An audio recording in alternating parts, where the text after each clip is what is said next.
welcome back to Knitting 101. This is your third lesson in this series. In the first lesson, we learned how to cast on, which is the process of putting stitches on your knitting needle. And in the second lesson, we learned the knit stitch, which is the basic stitch for all knitting projects. Today, we're going to learn the purl stitch, which is the other basic stitch that you need to know to really move forward with your knitting projects. As I said yesterday, you could only learn the knit stitch and work in what is called garter stitch forever and ever. Probably you don't want to do that though. And learning the purl stitch is going to set you on the path to making lots of interesting knitting projects that aren't just garter stitch. Now, when you cast on some number of stitches and you work one row in the knit stitch that we learned yesterday, and then the next row in the purl stitch, this is the fabric you create. This is called stockinette, and this is probably the knit fabric that you're most familiar with. You can see it creates a series of little V shapes on the fabric. You can also see that while the garter stitch is very bumpy looking, the stockinette is nice and smooth. In order to create this fabric, as I said, you work one row with the knit stitch and the next row with the purl stitch. So let's go ahead and get started learning that purl stitch. Using all those cast on skills again, go ahead and cast on 16 stitches and we'll be ready to get started. Okay, we're all ready to learn the purl stitch, the next stitch in your basic set of knitting stitches. And we're going to start again with 16 stitches cast onto the needle. And again, we're going to set up just like we did in the previous lesson for learning the knit stitch. So the needle with all the stitches is in your left hand. You're maybe holding the tail end out of the way. The working yarn is over to your right. You are tensioning the yarn over one finger. And now in the last lesson, we inserted the needle and wrapped it around, and the right hand needle was always in front of the yarn. For the purl stitch, it's behind the yarn. So you're going to set up, but you're going to keep the yarn in front of your right hand needle. All right. This time, we're going to insert the right needle into the first stitch from above. So last time we were yarn behind, insert from below. Now we're yarn in front, insert from above. Okay. Again, we're going to use our left hand to hold both needles. We're going to be tensioning the yarn over our right index finger, and we're going to wrap it around, and we pull it through the opposite way and slide it off. So again, we're keeping the yarn in front of the needle.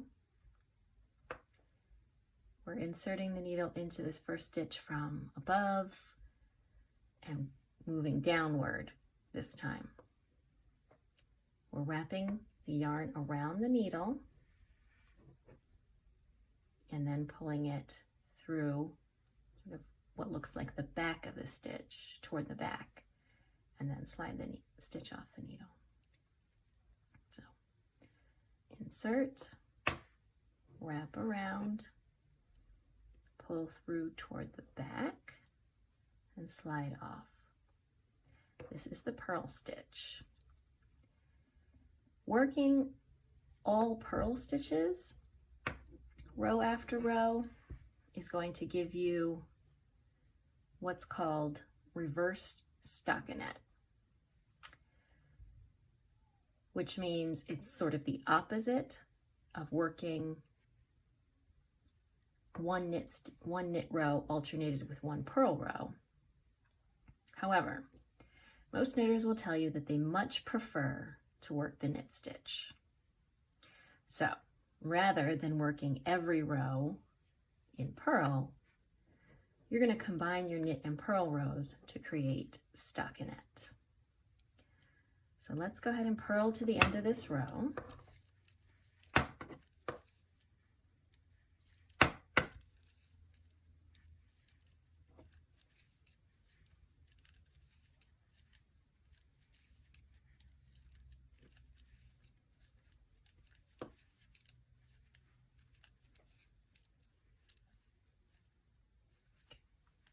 purl to the end of the row.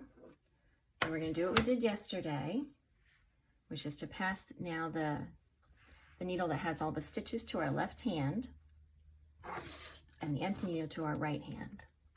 And now let's combine what we learned yesterday with what we're learning today. Instead of working back again in purl, our new stitch, now we're going to work a row in yesterday's stitch, the knit stitch.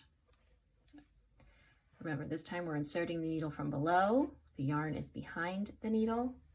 Wrap it around, pulling it through toward the front and sliding off. I'm going to go through this quickly. If you need a refresher, you can watch the lesson 2 video that was posted yesterday.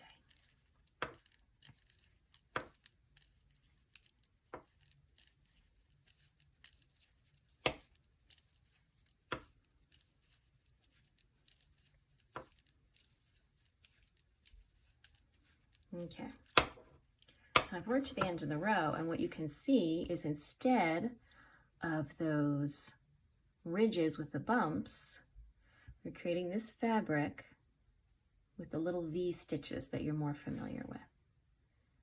And we do that again by alternating our rows of knit stitches with our rows of purl stitches. Let's practice our purling a little bit more. Shift your needle with the stitches to your left hand, empty needle in your right hand. Just go ahead and pull your tail end out of the way. And we'll start again with our purls. So, yarn is in front of the needle.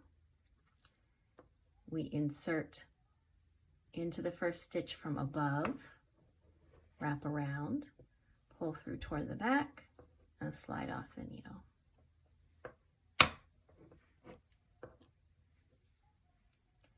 Insert from above, wrap the yarn around, pull through toward the back.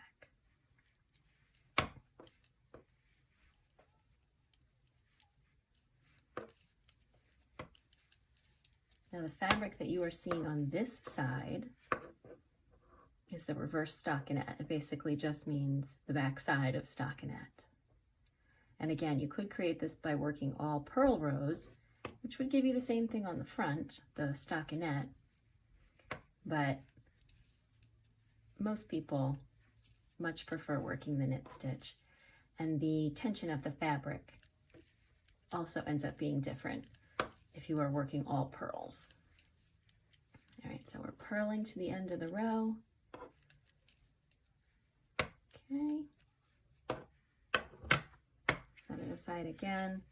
Now you can see even more clearly that this is creating a fabric with these little V's, very different from the garter stitch that you create if you just do the knit stitch. So since we're alternating again, shift to the left hand, and we work a row of knit stitches. Okay, and now we're back to the beginning. And one more time, without narration, I'm going to show you how to work the purl stitch.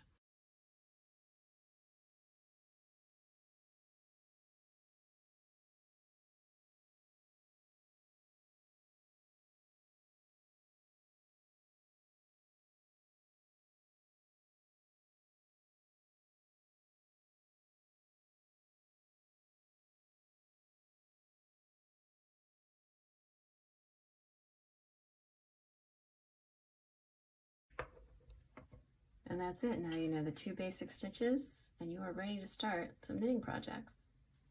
Okay, and there you have the purl stitch, your second basic knitting stitch. Definitely essential for your knitting toolbox so that you can get started on all those knitting projects you've had your eye on. And now that you know the knit and the purl stitch, you can work on pretty much any kind of project. Certainly there are more things you have to learn as you become more advanced. But with those basics, you're ready to get started. Your next question is probably, okay, but how do I stop? Which is, you've knit something, it's on your needle, now you're done, and what do you do? So in the next lesson, we are going to learn about binding off, which is how you finish up a knit project, get those stitches off your needles, and then we're going to talk about what to do with the tail ends of yarn that are left. What we'll do with those is called weaving them in, weaving in your ends. We will tackle both of those in tomorrow's lesson. See you then.